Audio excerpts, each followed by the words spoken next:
Assalamualaikum warahmatullahi wabarakatuh. Kami dari kelompok 3 akan mempresentasikan mengenai hak dan kewajiban. Selanjutnya saya akan menjelaskan mengenai pengertian hak dan kewajiban. Yang pertama adalah pengertian hak. Apa itu sebuah hak? Dapat dikatakan yaitu merupakan suatu klaim yang dibuat oleh orang atau kelompok yang satu terhadap yang lain atau terhadap masyarakat.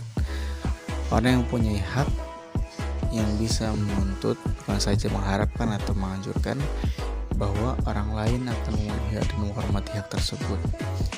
Tetapi bila dikatakan demikian, segera harus ditambah sesuatu yang amat penting, bahwa hak adalah sesuatu yang sah atau suatu klaim yang dapat dibenarkan.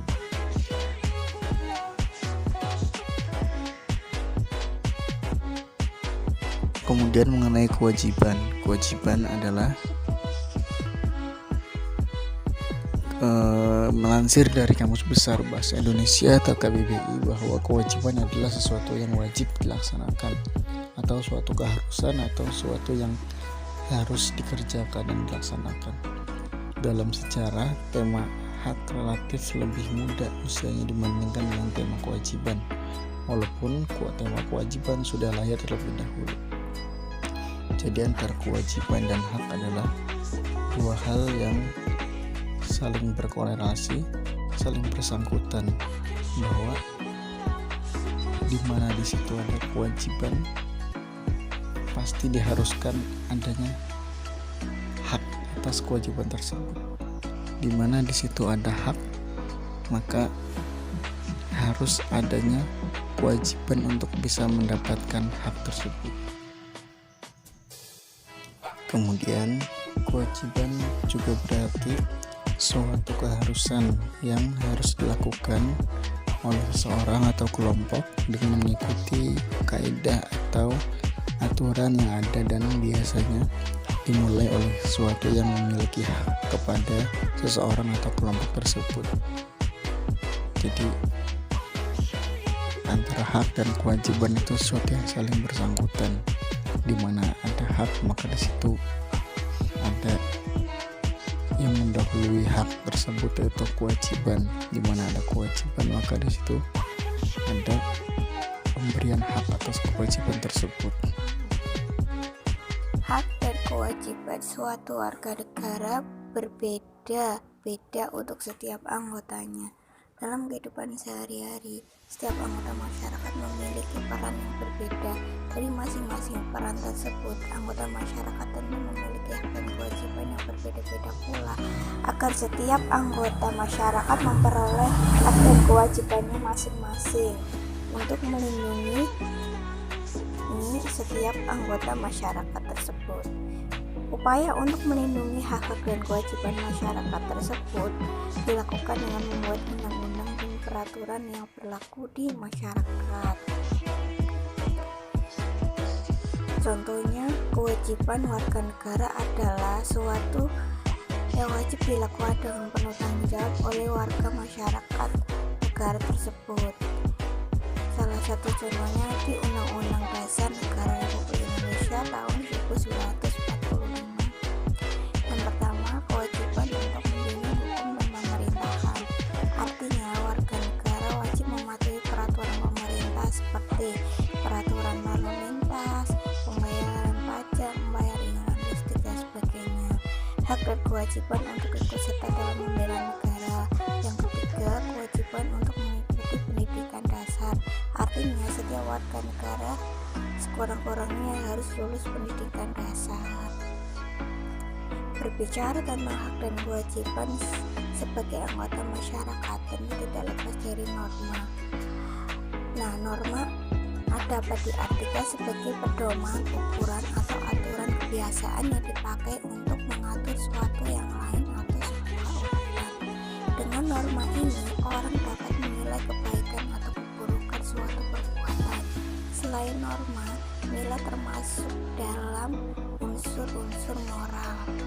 Norma-norma sosial yang tumbuh sebagai patokan dalam pertingkatan manusia adalah sebagai berikut. Yang pertama, norma agama atau religi, yaitu norma yang bersumber dari Tuhan untuk umatnya. Yang kedua, norma kesusilaan atau moral, yaitu yang bersumber dari hati nurani manusia untuk mengajak kebaikan dan menjauhi segala macam keburukan.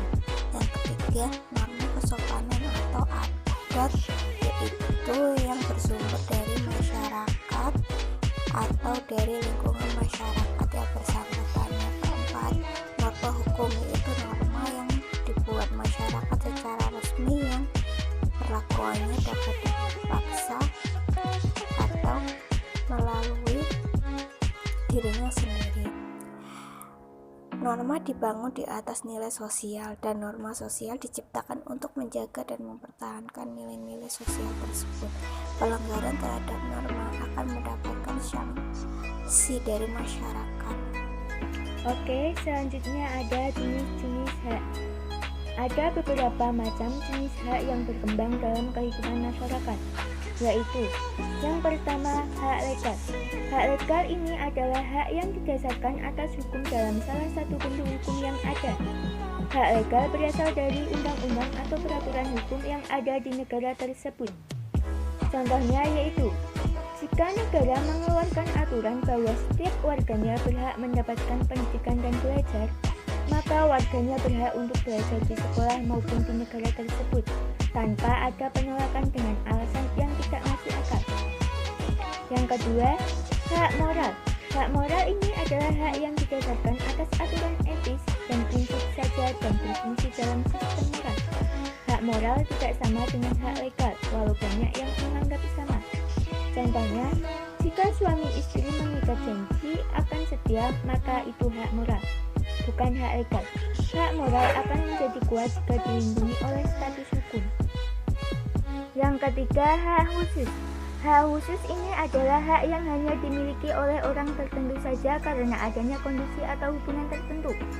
Contohnya adalah saat si A meminjam uang kepada si B, maka hanya si B yang punya hak menuntut uangnya kembali dari si A, bukan orang lain. Relasi atau kondisi tersebutlah yang membuat hanya si B yang punya hak dalam menuntut uangnya kembali. Yang keempat, hak umum. Hak umum ini adalah hak yang berlaku secara massal dan dimiliki semua orang tanpa harus membeda-bedakan apapun. Contohnya adalah hak asasi manusia yang terdiri dari hak hidup dan hak-hak lainnya. Yang kelima, hak positif. Hak positif yaitu hak bersifat dari perbuatan hak tersebut bermanfaat bagi orang lain.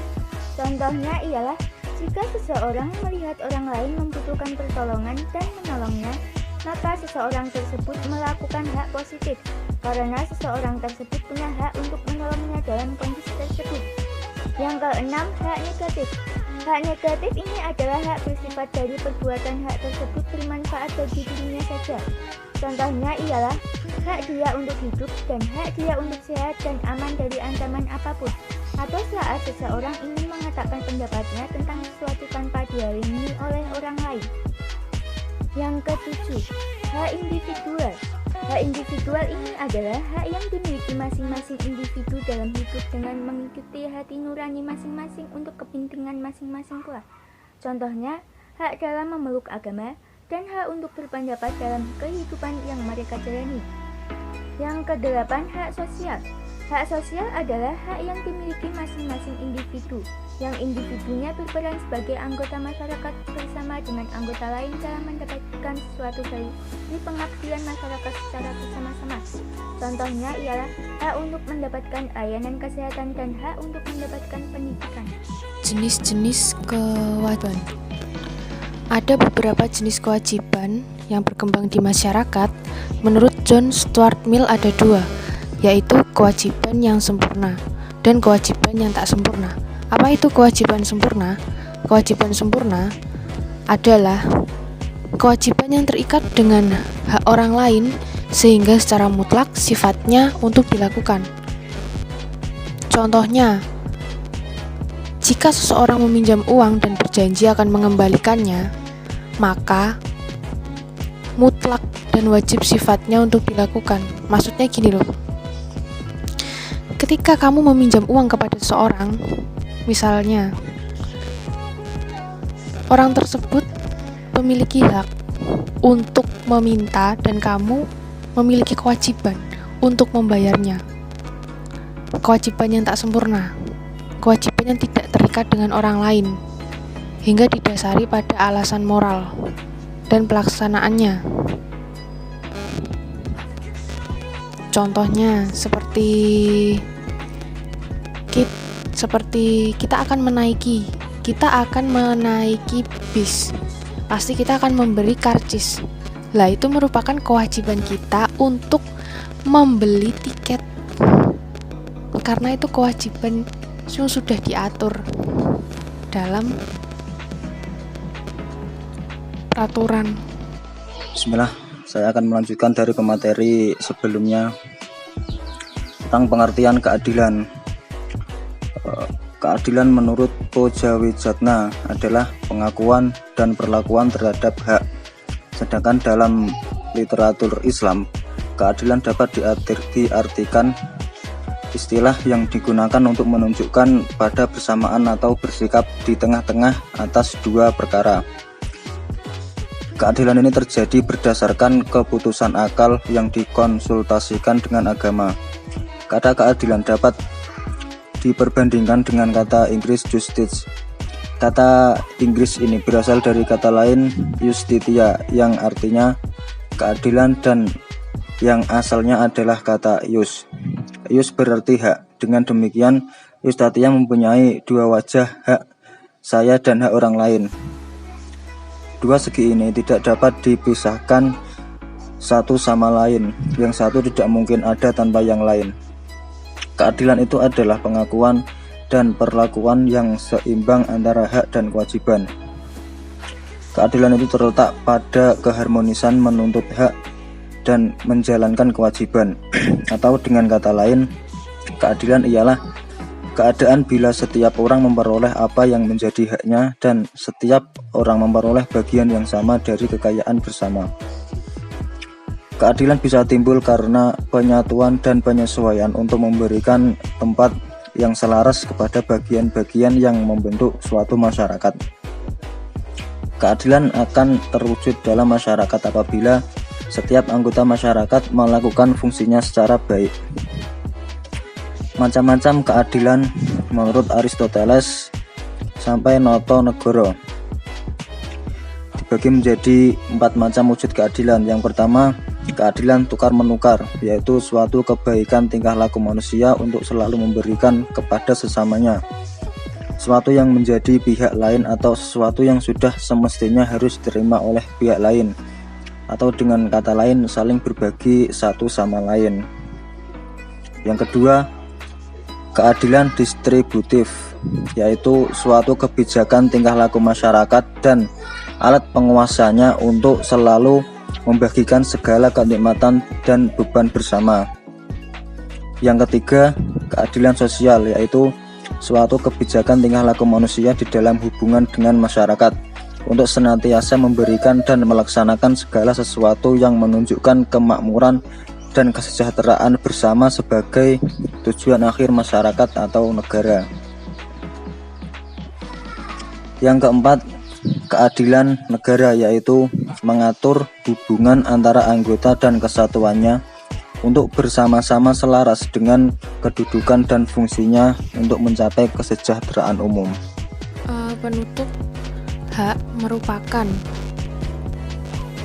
seperangkat hakikat yang melekat pada keberadaan manusia atau kuasa untuk menerima dan melakukan sesuatu yang mestinya kita terima atau bisa dikatakan sebagai hal yang selalu kita lakukan dan orang lain tidak boleh merampasnya entah secara paksa atau tidak.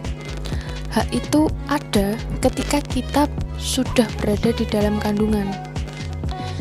Ketika kita keluar dalam kandungan, kita memiliki hak untuk hidup,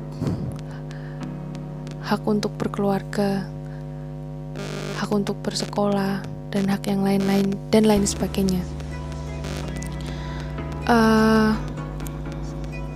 Kewajiban, suatu hal yang wajib kita lakukan untuk mendapatkan wewenang. Bisa jadi kewajiban hal yang harus kita lakukan karena sudah mendapatkan hak. Maksudnya ini timbal balik antara hak dan kewajiban. Contohnya, di negara Indonesia pasti memiliki sebuah aturan yang wajib kita taati. Sebagai warga negara itu merupakan kewajiban, seperti membayar pajak, bekerja, dan lain sebagainya.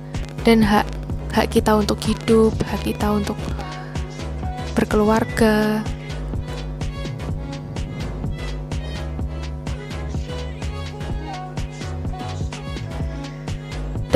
Di Indonesia,